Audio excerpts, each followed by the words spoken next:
स्वागत है आप सभी लोगों का इस वीडियो में। आज के इस वीडियो में बेटा हम बात करने वाले हैं अपने क्लास 10 के चैप्टर नंबर 3 की, जो कि है बेटा आपका pair of linear equation in two variables. जैसे कि आप सब लोगों ने देखा होगा, हमने पहला चैप्टर एंड दूसरा चैप्टर अच्छे तरीके से कंप्लीट कर लिया था, रियल नंबर्स एंड पॉलिनोमियल। आज बारी है बेटा अपने चैप्टर नंबर 3 की। तो सबसे पहले हम क्या करेंगे, इसके चैप्टर का नाम समझेंगे, सारे एक एक कॉन्सेप्ट को अच्छी तरीके से क्लियर कर लेंगे, समझेंगे इस चैप्टर में हमें क्या क्या चीजें पढ़नी है। ठीक है, हम बात करते हैं बेटा अपने सबसे पहले चैप्टर के बारे में, जैसे कि आपका pair of linear equation in two variable. तो सबसे पहले हम समझेंगे linear equation in two variables का मतलब क्या है। किसका मतलब बेटा, linear equation in two variables. ठीक है, अगर आप सभी लोगों को वैसे मालूम होगा कि हमारे पास ये जो वेरिएबल्स है, इसका मतलब क्या है। वेरिएबल का मतलब बेटा होता है वेरी करना, मतलब क्या होना, वैल्यू चेंज होना। जैसे हम इसको डिनोट करते हैं x y z t u v, ऐसे इसको हम डिनोट करते हैं वेरिएबल्स को। ठीक है, इनकी जो वैल्यूज है वो क्या होती रहती है, बार बार चेंज होती रहती है, ऐसे वेरिएबल्स। ठीक है, अब बात करते हैं लीनियर की। लीनियर क्या है मैम, लीनियर वो चीज है बेटा जिसमें कोई भी आपको वेरिएबल दे रखा है, उसकी हाईएस्ट पावर या हम बोल ले डिग्री क्या होनी चाहिए, 1 होनी चाहिए। ठीक है, जैसे कि मान लो हमारे पास कोई भी चीज लिखी है x+3, एक्स हमारा वेरिएबल है, इसकी पावर क्या है बेटा 1 है, तो ये हमारा क्या कहलाएगा, लीनियर कहलाएगा। अगर इसी चीज को हम 0 के इक्वल कर देते हैं तो मतलब क्या हो गया, linear equation variable in one variable. ठीक है, वन वेरिएबल में, क्योंकि सिर्फ यहाँ पे क्या है, एक ही वेरिएबल है। लेकिन हमें पढ़ना क्या है, हमें तो पढ़ना है टू वेरिएबल्स के बारे में। तो स्टैंडर्ड फॉर्म क्या होती है मैम इसकी, स्टैंडर्ड फॉर्म होती है बेटा a1, यहाँ बोल सकते हैं ax प्लस में by प्लस में c इज इक्वल में क्या है बेटा आपका 0 है।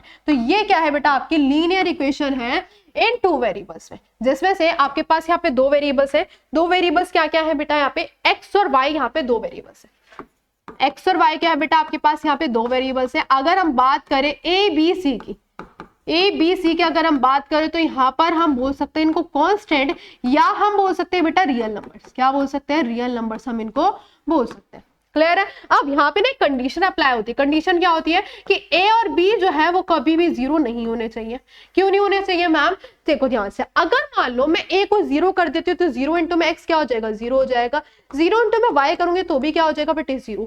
तो अगर एक्स और वाई ही 0 हो गया तो मतलब वो तो वेरिएबल्स ही नहीं रहे। अब वेरिएबल्स नहीं रहे तो वो linear equation in two variables भी नहीं रहेगी। तो इसलिए ये हमेशा बात ध्यान रखना, जब भी आप linear equation in two variables लिखोगे तो एक कंडीशन जरूर लिख देना।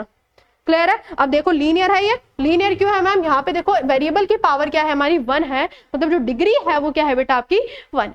ठीक है, अब जो चैप्टर का नाम है वो क्या है, pair of linear equation in two variables. Pair का मतलब दो, मतलब हम यहाँ पे क्या पढ़ने वाले हैं, दो इक्वेशंस के बारे में पढ़ने वाले हैं। तो दो इक्वेशंस कौन सी होने वाली है मैम, देखो ध्यान से आ जाओ।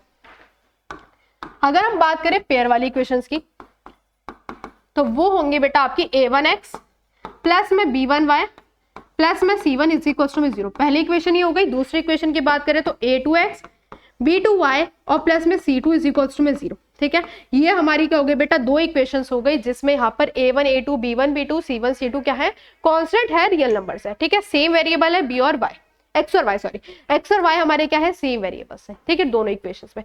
तो ये हमारी क्या है, pair of linear equation in two variables. Linear है मतलब पावर जो है इनकी क्या है, 1 है। क्लियर है। अब ये तो हमने समझ लिया कि हमारी ये क्या है, pair of linear equation in two variables किस फॉर्म में आ सकती है मैम। देखो ध्यान से, इसका अगर मैं एग्जांपल लूं ध्यान से, यहाँ पे ऐसे दे सकता है 3x माइनस का 2y प्लस का 4 इज इक्वल टू में 0। पहली इक्वेशन ये हो गई। दूसरी इक्वेशन की बात करो तो 6x प्लस का क्या हो सकता है 9y, ठीक है, प्लस का 8 इज इक्वल टू में 0। ये आपका एग्जाम्पल हो सकता है। क्लियर है। अब अगर हमें इसको ग्राफ पे रिप्रेजेंट करना हो तो हम कैसे करेंगे। सबसे पहली बात ये समझ लो कि अगर हम इसको ग्राफ पे रिप्रेजेंट करते हैं तो ये दोनों इक्वेशन है हमेशा कैसी लाइन बनाएंगे, स्ट्रेट लाइन बनाएंगे। ठीक है, स्ट्रेट लाइन बनाएंगे। अब यहाँ पे तीन तरीके, मतलब तीन चीजें होती है यहाँ पे। अगर हम ग्राफ पे रिप्रेजेंट करते हैं तो 3 टाइप्स ऑफ लाइन आती है। पहली जो लाइन आती है अगर हम ग्राफ पे रिप्रेजेंट करते हैं, ठीक है, ग्राफिकल रिप्रेजेंटेशन, रिप्रेजेंटेशन। ठीक है, ये तो आपने बचपन में सीखा होगा कि हम कैसे रिप्रेजेंट करते थे। यहाँ पर बॉक्स बनाते थे, ठीक है, यहाँ पे कुछ वैल्यूज पुट करते थे। एक्स की वैल्यू पुट करोगे तो वाई दिख जाएगा आपको, वाई पुट करोगे तो क्या आ जाएगा आपका एक्स। फिर आप क्या करते थे, यहाँ पे पॉइंट प्लॉट करो और फिर कोई स्ट्रेट लाइन बन जाती थी ऐसे, है ना, इस तरह से। लेकिन क्या मैम हर बार ऐसे क्वेश्चन में हम करेंगे, नहीं बेटा, आपको ये नहीं करना। आपको सिर्फ क्या देखना है, इक्वेशंस देखनी है और आपको पता लगा देना है कि कौन सी लाइन है। ठीक है, अब कैसे पता लगाएंगे मैम, यहाँ पर हमारे पास 3 चीजें, जैसे कि मैंने बताया। पहली जो लाइन होती है वो होती है हमारी इंटरसेक्टिंग लाइन। कौन सी लाइन बेटा, intersecting line. Intersecting line ma'am कौन सी होती है? इंटरसेक्टिंग लाइन वैसे आपने सुना होगा कि ऐसी लाइन जो सिर्फ एक पॉइंट पे आके मीट करती है, जो सिर्फ किस पॉइंट पे आके मीट करती है? एक पॉइंट पे मीट करती है, उन लाइंस को हम क्या कहेंगे? Intersecting line. यहाँ पे दो लाइन है, दो इक्वेशन है, तो दो ही लाइन होने वाली ऑब्वियस सी बात है। और ये जो पॉइंट है ये यहाँ पर है, जो कि वो सिर्फ एक पॉइंट पे आके मीट कर रही है, ठीक है। अब हम कैसे पता लगाएंगे? इक्वेशन को देखते ही कि इंटरसेक्टिंग लाइंस है। देखो कंडीशन क्या होती है, जैसे कि मैंने बोला ये हमारी स्टैंडर्ड फॉर्म है इक्वेशन की, है ना। तो इसी से हम पता लगाएंगे कि अगर मान लो a1 अपॉन में a2, पहली वाली इक्वेशन का a1 और दूसरी वाली इक्वेशन का a2, अगर हम इसको अपॉन में कर दें एंड अगर ये इक्वल ना आए किसके बेटा? b1 अपॉन में b2 के, तो ये कंडीशन हमारी कहेगी कि हमारी कौन सी लाइन है बेटा? इंटरसेक्टिंग लाइन है। कौन सी लाइन है ये आपकी? इंटरसेक्टिंग लाइन है। क्लियर हो गई बात? अगर a1 अपॉन में a2 is not equal to b1 upon में b2, ठीक है। अब यहाँ पे ना सॉल्यूशन आते हैं, क्या आते हैं बेटा? सॉल्यूशन वर्ड आता है। तो सॉल्यूशन का वर्ड मतलब समझा देती हूँ मैं आपको कि सॉल्यूशंस होता क्या है। सॉल्यूशंस मतलब होता है, देखो जैसे कि हमने यहाँ पे इक्वेशंस देखी, यहाँ पे ये दो इक्वेशंस दे रखी है, एक्स और वाई की ऐसी वैल्यूज हम यहाँ पे पुट करें, ध्यान सुनो, एक्स और वाई की ऐसी वैल्यूज हम यहाँ पे पुट करें, ये जो इक्वेशन है ये पूरी की पूरी क्या बन जाए? जीरो बन जाए। तो वो जो हमारे एक्स और वाई की जो वैल्यूज आएंगी वो इसके क्या कहलाएंगे बेटा? सॉल्यूशन कहलाएंगे, ठीक है। एक्स और वाई की ऐसी वैल्यूज की अगर हम इक्वेशन में पुट करेंगे तो पूरी पूरी इक्वेशन क्या बन जाए? जीरो बन जाए, ठीक है। वो इसके सॉल्यूशंस कहलाते हैं। तो यहाँ पे अगर इंटरसेक्टिंग लाइंस होती है तो सॉल्यूशन कितने होंगे? देखो यहाँ पे कितने पॉइंट पे मीट करिए? सिर्फ एक पॉइंट पे मीट करिए, तो मतलब यहाँ पे हम कह सकते हैं किसका जो सॉल्यूशन होगा ओनली वन सॉल्यूशन होगा, ठीक है। जितनी बार मीट करेगी उतने ही क्या होंगे बेटा? सॉल्यूशन होंगे, या आप इसको प्यार से यूनिक सॉल्यूशन भी बुलाते हैं, ठीक है। यूनिक सॉल्यूशन भी आपको लिखा हुआ मिल जाएगा। क्लियर है? तो आपको इक्वेशन दे दी जाएगी और आपको बताना पड़ेगा क्या इंटरसेक्टिंग लाइंस है या नहीं है और इसके सॉल्यूशन कितने हैं अगर ये इंटरसेक्टिंग लाइन है। क्लियर? अब सेकंड टाइप क्या है बेटा इसका? सेकंड टाइप है आपका पैरेलल लाइंस, ठीक है। पैरेलल लाइंस, अब पैरेलल लाइंस भी आप लोगों को पता होगा कि जो कभी भी मीट नहीं करती, जो लाइंस कभी भी क्या नहीं करती बेटा? मीट नहीं करती। तो मतलब आप तो इसका सॉल्यूशन आराम से जानते होंगे, जब भी मीट ही नहीं करते तो इसके नो सॉल्यूशन, ठीक है। कैसे सॉल्यूशंस होंगे बेटा? No solution. अब हम कंडीशन कैसे पता लगाएंगे? कंडीशन कैसे पता लगाएंगे कि ये हमारी पैरेलल लाइन है a1 अपॉन में a2 is equal to b1 upon में b2 but not is equal to c1 upon में c2। अगर ये आपको कंडीशन दिख जाए, ये आपको कंडीशन दिख जाए, मतलब हम कह सकते हैं कैसी लाइन है? हमारी पैरेलल लाइन है, उसके जो सॉल्यूशन होंगे वो कैसे होंगे बेटा? No solution. Clear? And third type की हम बात कर लेते हैं, लास्ट है हमारा थर्ड टाइप क्या है बेटा? आपका कोइंसिडेंट लाइन। कोइंसिडेंट लाइन में क्या होती है? कोइंसिडेंट लाइन वो लाइन बेटा जो एक के ऊपर एक है, जैसे मान लो ये पहली इक्वेशन की लाइन है, ठीक है, पहली इक्वेशन की लाइन है और इसी के ऊपर दूसरी इक्वेशन की लाइन जा रही है, बिल्कुल इसी के ऊपर क्या जा रही है? दूसरी इक्वेशन की लाइन जा रही है। अब अगर मैं आपसे सॉल्यूशन पूछूं उसके, तो यहाँ पर हर पॉइंट पे क्या कर रहे हैं बेटा? ये मीट करती हुई जा रही है, हर पॉइंट पे मीट करती हुई जा रही है, मतलब हम गिन नहीं सकते ऐसे पॉइंट। तो इसके जो सॉल्यूशन हो जाएंगे वो कैसे हो जाएंगे? इनफाइनाइटली मैनी सॉल्यूशंस, है ना। कैसे सॉल्यूशंस हो जाएंगे? इनफाइनाइटली मैनी, बहुत सारे अनगिनत सॉल्यूशन। अब कंडीशन क्या होगी मैम? कंडीशन होगी बेटा आपकी a1 अपॉन में a2 is equal to b1 upon में b2 and is equal to c1 upon में c2। यहाँ पर जो तीनों चीजें हैं वो क्या होने वाली है? आपकी इक्वल होने वाली है। क्लियर है इतनी बात? फिर से देखो, सबसे पहली line intersecting lines a1 upon में a2 is not equal to b1 upon में b2, जो सिर्फ एक पॉइंट पे मिलेंगी। कितने सॉल्यूशन? नो सॉल्यूशन, मतलब वन सॉल्यूशन, यूनिक सॉल्यूशन, ठीक है। पैरेलल लाइन के नो सॉल्यूशन, ठीक है। कंडीशन a1 अपॉन में a2 is equal to b1 upon में b2 but not is equal to c1 upon में c2।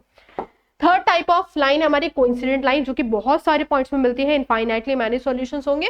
कंडीशन क्या है? तीनों चीजें क्या होंगी? इक्वल हो जाएंगी, ठीक है। इतनी बात समझ आ गई आई होप। अब आगे बढ़ जाते हैं बेटा, थोड़ा सा हम यहाँ पे समझ लेते हैं जो कि अभी हमने पढ़ा, ठीक है। लाइन टू लाइन क्या बोलता है? Linear equation in two variable, जैसे कि मैंने बोला हमेशा जब भी हम बनाएंगे तो वो स्ट्रेट लाइन ही बनने वाली है। ये हमने देख लिया कि स्टैंडर्ड फॉर्म ये होती है हमारे पास, जैसे कि मैंने बोला था ए बी सी हमारे पास रियल नंबर्स होते हैं, ए जीरो के इक्वल नहीं होता, बी जीरो के इक्वल नहीं होता, एक्स और वाई हमारे पास वेरिएबल्स होते हैं। अब बात करें ए बी जो होते हैं वो कोफिशिएंट होते हैं। कोफिशिएंट का मतलब अगर आपने रियल पॉलिनोमियल वाली वीडियो देखी होगी तो आपको पता होगा कोफिशिएंट क्या होता है। देखो ध्यान से, यहाँ पर जैसे कि मान लेते 3x लिखा है प्लस का 4y लिखा है, माइनस का 2 लिखा है, इज इक्वल्स टू में 0। अगर मैं बात करूं x का कोफिशिएंट क्या है, तो x के साथ जो नंबर है वही हमारा क्या कहलाएगा? इसका कोफिशिएंट।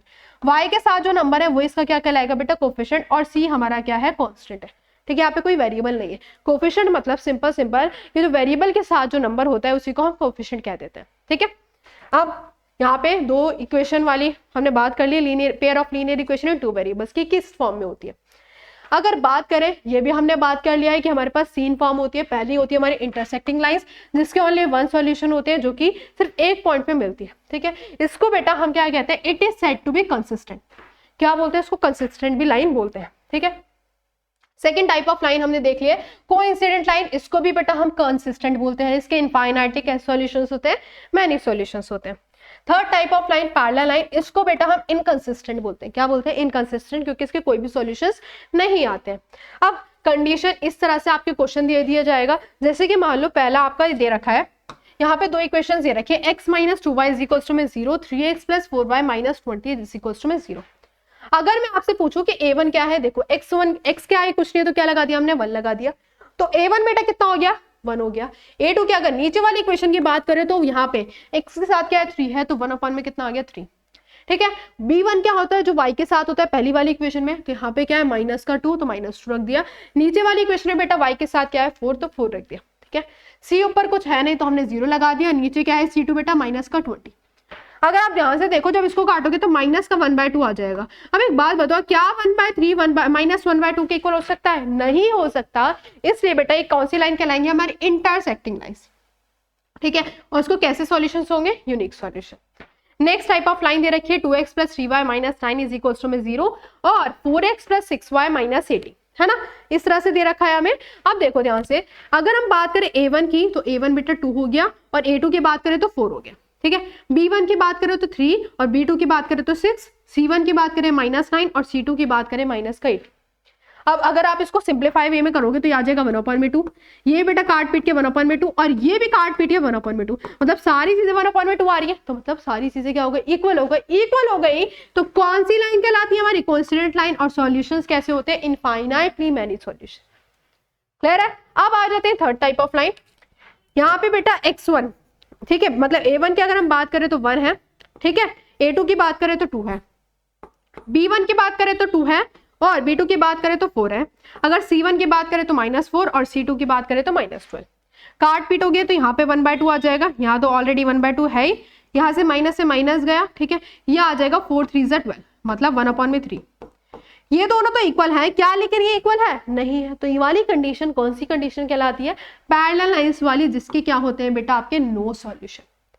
ठीक है, तो इस तरह से आपको इक्वेशन दी जाएंगे दो, और आपको पता लगाना पड़ेगा वो कौन सी टाइप ऑफ लाइन है। एंड ये इसका ये जो टॉपिक है बहुत ज्यादा इंपॉर्टेंट है आप सभी लोगों के लिए, क्योंकि इससे क्वेश्चन आता ही आता है। ठीक है, तो बहुत अच्छे तरीके से आपको ये सारी कंडीशंस याद रखनी है। जैसे कि मैंने बोला था कि पैरेलल लाइंस होती है तो इनकंसिस्टेंट कहलाता है।